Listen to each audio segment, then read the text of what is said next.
ওকে, আমরা সবাই জানি যে ম্যাথ যেটা দেওয়া থাকে সেটাকে ফাংশন অফ এক্স ধরতে হয়।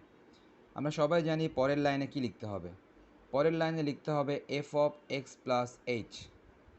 পরের লাইনে F of X plus H লিখতে হবে। তাহলে F of X plus H যদি লিখি তো নিশ্চয়ই ডান দিকে সাইন এক্সের জায়গায় হবে এক্স প্লাস এইচ হবে। ওকে, তারপর আমাদের সেই ফর্মুলা লিখতে হবে। আমাদেরকে ফর্মুলা লিখতে হবে। আমরা ফর্মুলা জানি ddx of F of x. Ddx of F of এক্সের ফর্মুলা সবাই জানি, limit H tends to zero F of X plus H F of X plus H minus F of x divide H. এই formula আমরা সবাই জানি। আমরা জানি যে ফার্স্ট প্রিন্সিপালে ম্যাথগুলো সব এই ফর্মুলা দিয়েই করতে হয়। ওকে, তাহলে এখন আমরা এখানে সব ভ্যালুগুলি বসাবো। যদি আমরা ভ্যালুগুলি বসাই, লেফট সাইডে এফ অফ এক্সের ভ্যালু বসায় দেখো, লেফট সাইডে এফ অফ এক্সের ভ্যালু সাইন এক্স। লেফট সাইডে এফ অফ এক্সের ভ্যালু বসালাম, এফ অফ এক্সের ভ্যালু হচ্ছে সাইন এক্স।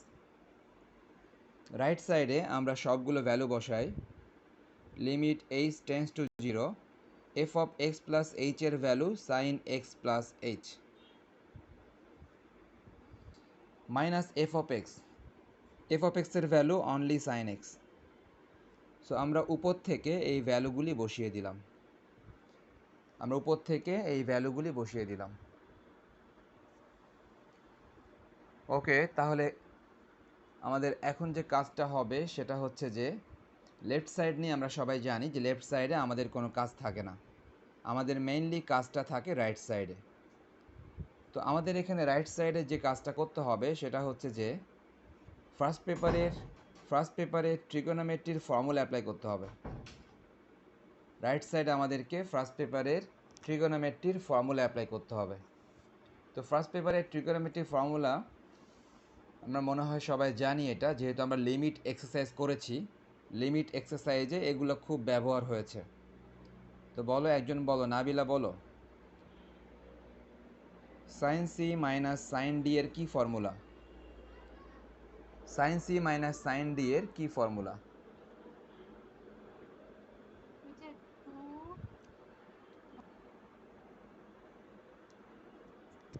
ওকে, দেখি মাহি বলো তো কি ফর্মুলা ছিল sine C minus sine d এর formula? cos c plus d by 2 sin c plus d by 2 c minus d by 2 two cos C plus D by two into sine C minus D by two. এটা ছিল আমাদের formula sine C minus sine d এর এটা ছিল আমাদের formula. ওকে, তাহলে আমরা সবাই দেখতে পাচ্ছি এই মুহূর্তে কিন্তু এই ফর্মুলাটা আমাদের অ্যাপ্লাই করতে হবে।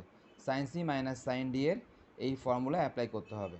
সবাই দেখতে পাচ্ছি এটাকে সি ভাবতে হবে, এক্স প্লাস এইচকে সি ভাবতে হবে, আর শুধুমাত্র এক্সকে ডি ভাবতে হবে। তাহলে এক্স প্লাস এইচকে সি মনে করলাম, শুধু এক্সকে ডি মনে করলাম। সাইন সি মাইনাস সাইন ডির এই ফর্মুলা আমরা এখন অ্যাপ্লাই করি।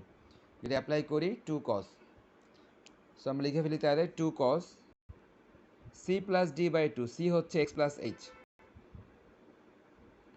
সি প্লাস ডি, ডি হচ্ছে X by two, into sine C minus D by two, C হচ্ছে X plus H minus D হচ্ছে এক্স বাই এইচ। সবাই দেখতে পাচ্ছি নিশ্চয়ই যে C plus D by two এবং C minus D by two. So এটা হচ্ছে সি, এটা হচ্ছে ডি, আবার এটা সি, এটা হচ্ছে ডি। ওকে, তাহলে আমরা ক্যালকুলেশন কন্টিনিউ করি সবাই। দেখো ক্যালকুলেশন কন্টিনিউ করলে কেমন থাকে। আচ্ছা, নিচে একটা এইচ হবে নিশ্চয়ই হবে। তো আমরা ক্যালকুলেশনের ক্ষেত্রে আমরা আগের দিন এই কথাটা বলেছিলাম যে লিমিটের মধ্যে যদি কোনো কনস্ট্যান্ট থাকে ওই কনস্ট্যান্টটা লিমিটের বাইরে চলে আসবে। আমরা দেখতে পাচ্ছি লিমিটের মধ্যে একটা কনস্ট্যান্ট দেখতে পাচ্ছি যে 2, এই 2 কনস্ট্যান্ট লিমিটের মধ্যে আছে। তো এই কনস্ট্যান্ট 2 এটা লিমিটের বাইরে চলে আসবে। তাহলে ভেতরে যারা থাকে তাদেরকে লেখার চেষ্টা করি আমরা। কস উপরেরটা আমরা ক্যালকুলেশন করি 2x প্লাস এইচ বাই 2, আমরা যোগ করতেছি সাইন। এবার যদি বিয়োগ করে দিই বা কাটাকাটি করি, সবাই খেয়াল করো এই যে এক্স এক্স কাটাকাটি, তাহলে প্লাস এক্স মাইনাস এক্স কাটাকাটি, তাহলে কি থাকে, শুধু এইচ থাকে, শুধুমাত্র। h/2 না? হ্যাঁ 2 হবে, ওইটা আমি ভুলে এইচ লিখে ফেলছি। সবাই খেয়াল করো, এটা নিচে আসলে এইচ হবে না, এটা 2 হবে। আমি এটা ভুলে এইচ লিখছি, এটা 2 হবে। কারেকশন কি, এটা 2 হবে। ওকে, তাহলে এখানে উপরে থাকে শুধু এইচ, নিচে থাকে 2, নিচে এইচ ছিল।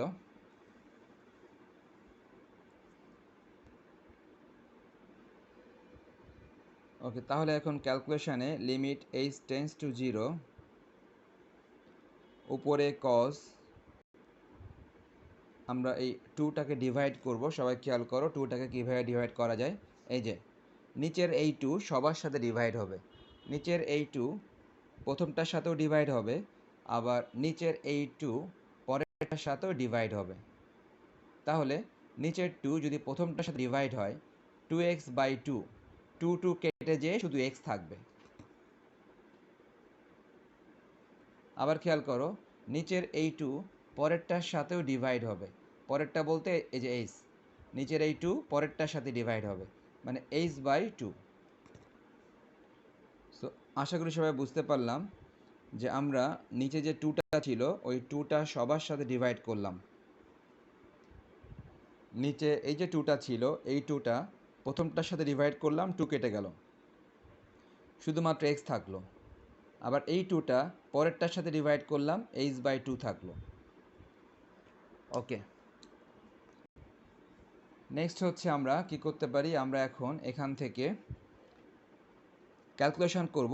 তো ক্যালকুলেশনের এই পর্যায়ে আমাদের যে কাজটা করতে হবে সেটা হচ্ছে যে লিমিটটাকে একটু আলাদা করতে হবে। আমরা লিমিট এক্সারসাইজে দেখেছি যে লিমিটটা তুমি যদি চাও তাহলে তুমি এটা আলাদা করতে পারবা, অর্থাৎ একটা লিমিটকে ভেঙে তুমি অনেকগুলো লিমিট লিখতে পারবা। তাহলে কীরকম খেয়াল করো, এই যে আমরা দেখতে পাচ্ছি সবাই, প্রথমে আমরা লিমিটটা দিয়ে দিই কজের সাথে, প্রথমে আমরা লিমিটটা দিয়ে দিই কজের সাথে, কজের সাথে লিমিটটা দেওয়ার পর যারা বাকি থাকে তাদেরকে একসঙ্গে নিয়ে ওখানে আবার লিমিট দেই, যারা বাকি থাকে তাদেরকে একসাথে নিয়ে আবার লিমিট দেই। আমরা লিমিট এক্সারসাইজ করার সময় দেখেছি যে লিমিট এরকমভাবে করা যায়, অর্থাৎ একটা লিমিটকে ভেঙে অনেকগুলো লিমিট বানানো যায়। সো আমরা লিমিটটা প্রথমে দিলাম এটার সাথে, আবার লিমিটটা দিলাম এটার সাথে। তো দেখো লিমিট তাহলে আর কী কী থাকে, দেখো তো মাহি আর কী কী থাকে।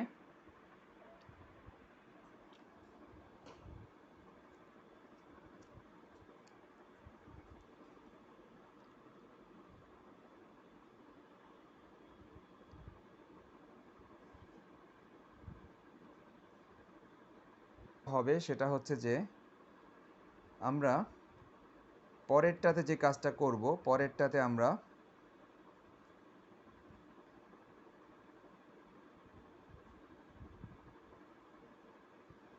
ওকে, আশা করি আমাদের সবারই মনে আছে সিস্টেমটা ছিল যে সাইনের যে অ্যাঙ্গেল থাকবে ওই অ্যাঙ্গেলটাই নিচে লিখতে হবে, আবার ওইটাই লিখতে হবে লিমিটে।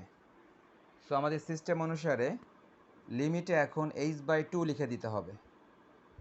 এই সিস্টেমগুলো আমাদের সবারই জানা যে সাইনের যে অ্যাঙ্গেল থাকে সাইনের এই অ্যাঙ্গেলটা লিমিটে লিখে দিতে হয়। এরপর কি করতে হয়, এরপরে উপরে যেটা আছে এটাই থাকবে, কিন্তু নিচে আবারও সেই একই সিস্টেম, অর্থাৎ সাইনের যে অ্যাঙ্গেলটা থাকে ওই অ্যাঙ্গেলটা নিচে লিখতে হয়। তাহলে সাইনের এই অ্যাঙ্গেলটা আমাদেরকে নিচে লিখতে হবে, নিচে আছে h, তাহলে নিচে লিখতে হবে h/2, নিচে লিখতে হবে h/2। ওকে, তাহলে এখন নিশ্চয় আমাদেরকে ব্যালেন্স করতে হবে। তো সবাই দেখতে পাচ্ছি ব্যালেন্স করতে গেলে এখানে আমরা এক্সট্রা একটা হাফ লিখেছি, এক্সট্রা একটা হাফ লিখেছি যেই হাফটা এখানে ছিল না। তো এক্সট্রা ওই হাফটা এটার পাশে মাল্টিপ্লাই করে দিতে হবে। ওকে, তাহলে এক্সট্রা যে হাফ ছিল এই হাফটা পাশে মাল্টিপ্লাই করতে হবে, এই হাফটা উপরে ছিল না। ওকে, এবার আমরা লিমিটের ভ্যালুটা বসিয়ে দিব। সবাই দেখো, এই যে দেখতে পাচ্ছি লিমিট এইচ টেন্স টু 0, তার মানে এইচ এর ভ্যালু 0 আমরা ম্যাথের মধ্যে বসিয়ে দিব। তাহলে এইচ এর ভ্যালু 0 এটা আমরা এই যে ম্যাথের মধ্যে এখানে বসিয়ে দিব। যদি বসায় তাহলে কেমন হয় দেখো, আমরা কজ লিখলাম, লেখার পরে এক্স লিখলাম, দেখতে পাচ্ছি এই এইচ এর ভ্যালু 0, এইচ এর ভ্যালু যদি 0 হয় তো নিশ্চয়ই এটা পুরোটাই 0 হয়ে যাবে। এইচ এর ভ্যালু 0 বসালে এটা 0 হয়ে যাবে, সো এটা 0 হয়ে গেল। নেক্সট, আমরা সবাই জানি এইটুকুর ভ্যালু হচ্ছে 1। আমরা জানি ফর্মুলার সাহায্যে এইটুকুর ভ্যালু হচ্ছে 1। সো এইটুকুর ভ্যালু আমরা 1 লিখে দিই ফর্মুলার সাহায্যে, এবং দেখতে পাচ্ছি লাস্টে একটা হাফ আছে, সো লাস্টে এই হাফটা লিখে দিই। সো আমরা সবাই জানি সেই ফর্মুলাটা, limit x tends to 0 sine x by x, এটা হচ্ছে 1। ওকে, তাহলে আমরা যদি এখন ক্যালকুলেশনটা শেষ করি, তাহলে ক্যালকুলেশনটা শেষ করলে কেমন থাকতে পারে সবাই খেয়াল করো। যদি আমরা ক্যালকুলেশনটা শেষ করি, দেখতে পাচ্ছি এই 2 এর সাথে হাফটা কেটে যায়।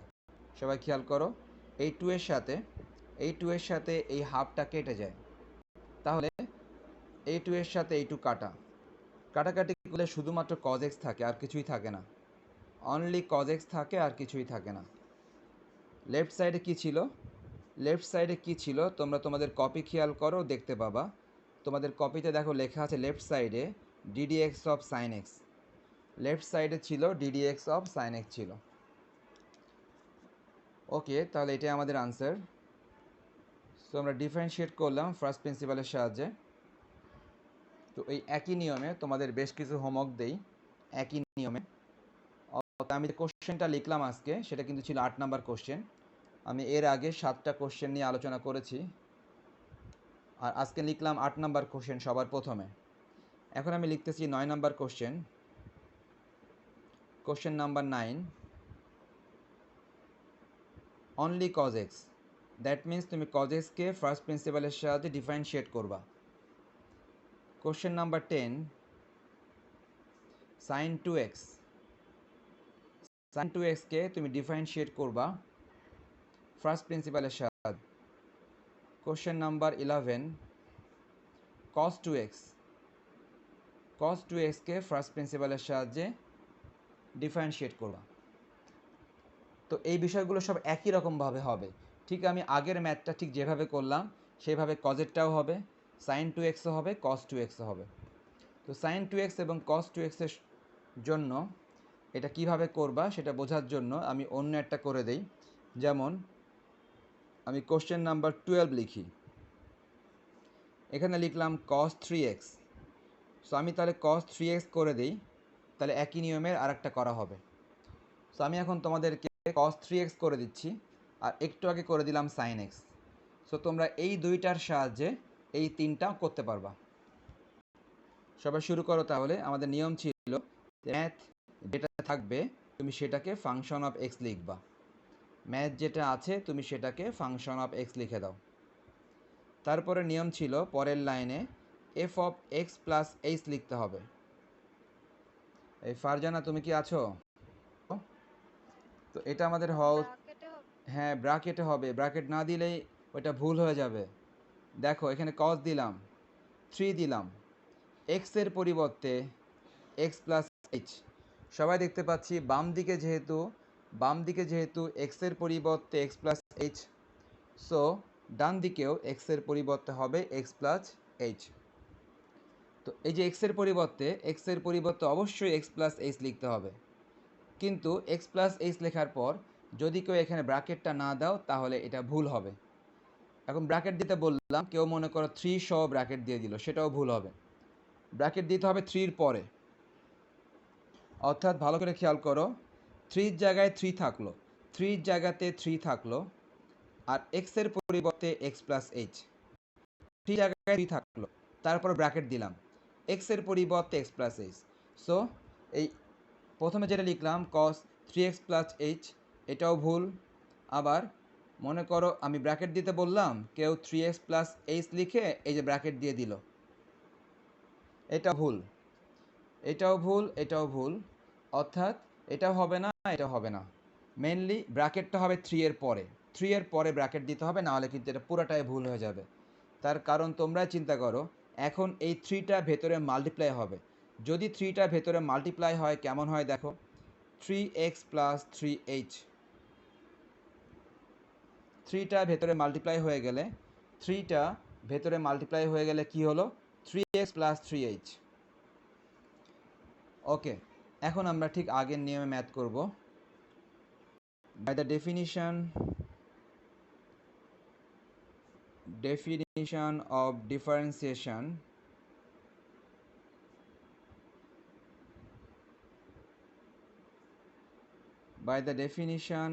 differentiation, আমরা কি জানি, আমরা জানি ddx of f of x,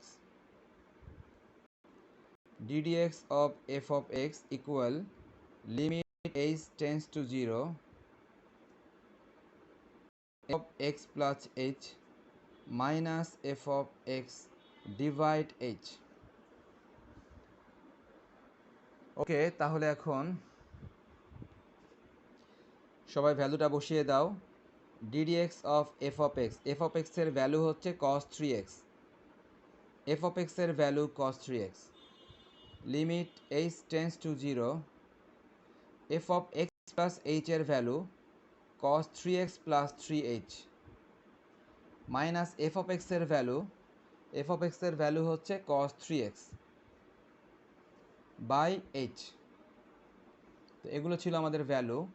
তো আমাদের এখন কাজ হবে, লেফট সাইড নিয়ে আমাদের কোনো কাজ নেই, আমাদের কাজ রাইট সাইড নিয়ে। রাইট সাইডে আবারও ফার্স্ট পেপারের ট্রিগোনোমেট্রির ফর্মুলা হবে, রাইট সাইডে আবারও ফার্স্ট পেপারের ট্রিগোনোমেট্রির ফর্মুলা হবে। তাহলে ফার্স্ট পেপারের ট্রিগোনোমেট্রির ফর্মুলা কীরকম হয় সবাই খেয়াল করো। আমরা জানি ফার্স্ট পেপারের trigonometry cos c minus cos d। কেউ বলতে পারবা cos c minus cos d এর ট্রিগোনোমেট্রির ফর্মুলাটা কেমন ছিল? cos c minus cos d ট্রিগোনোমেট্রির ফর্মুলাটা কেমন ছিল? হ্যাঁ, c plus d by 2 sine d minus c by 2। Okay, তাহলে দেখো এগুলো হচ্ছে তোমার ট্রিগোনোমেট্রির formula. cos c minus cos d ট্রিগোনোমেট্রির ফর্মুলা হচ্ছে এটা। তাহলে সবাই খেয়াল করো, এই যে এটাকে মনে করব c এবং এটাকে মনে করব d। তাহলে cos c minus cos d আমরা অ্যাপ্লাই করে ফেলি সবাই।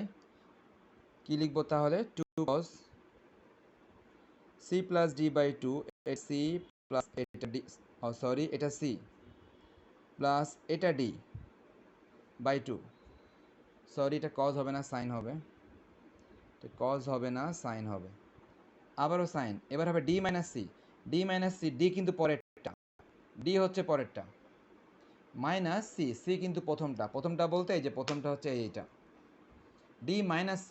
সো মাইনাস করলে এটা হবে মাইনাস 3x, আবার মাইনাস করলে এটা হবে মাইনাস 3h।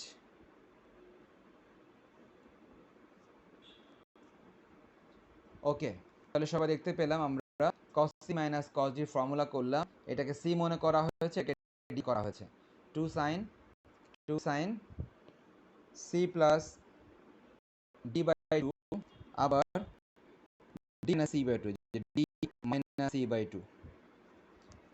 ওকে, তাহলে এখন যদি আমরা ক্যালকুলেশন করি তাহলে দেখা যাক কেমন হয়। তো নিচে হবে h, আর ওই যে বলেছিলাম যে কনস্ট্যান্ট বাইরে চলে আসবে, সো কনস্ট্যান্ট 2টা বাইরে নিয়ে আসো, কোন 2, এই যে বাইরে এই 2টা, কনস্ট্যান্ট এই 2টা বাইরে নিয়ে আসো, এই 2 বাইরে নিয়ে আসলে ভেতর কেমন হবে, লিমিট h টেন্স টু 0, উপরে হবে সাইন। সবাই দেখো যদি আমি যোগ করি, যোগ করলে 3x প্লাস 3x 6x হয়, সাথে থাকে প্লাস 3h, বাই 2।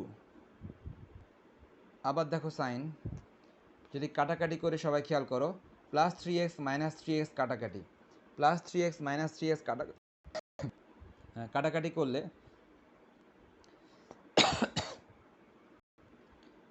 এখানে থাকে minus 3h by 2 divide h।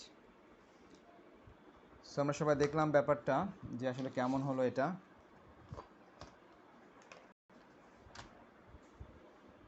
ওকে, আমরা তাহলে আরও কিছু ক্যালকুলেশন করতে হবে আমাদেরকে। আরও কিছু ক্যালকুলেশন কিভাবে করা যেতে পারে খেয়াল করো। উপরেরটা আমরা 2 দিয়ে ডিভাইড করে দিব সবাই। অনেক কেটে কেটে আসে। অনেক কেটে কেটে আসতেছে। কি মাহি, তোমারও কাটতেছে? স্যার আপনি যখন নর্মাল কথা বলেন তখন ঠিক থাকে, আর যখন ম্যাথ স্টার্ট করেন তখন কেটে যায়। আচ্ছা, এই মাহি এতক্ষণ তাহলে কাটতেছিল। লেখা বাড়তেছে। এই কি অবস্থা, তো মহা সমস্যায় পড়লাম। নর্মালি কথা বললে ঠিক থাকতেছে।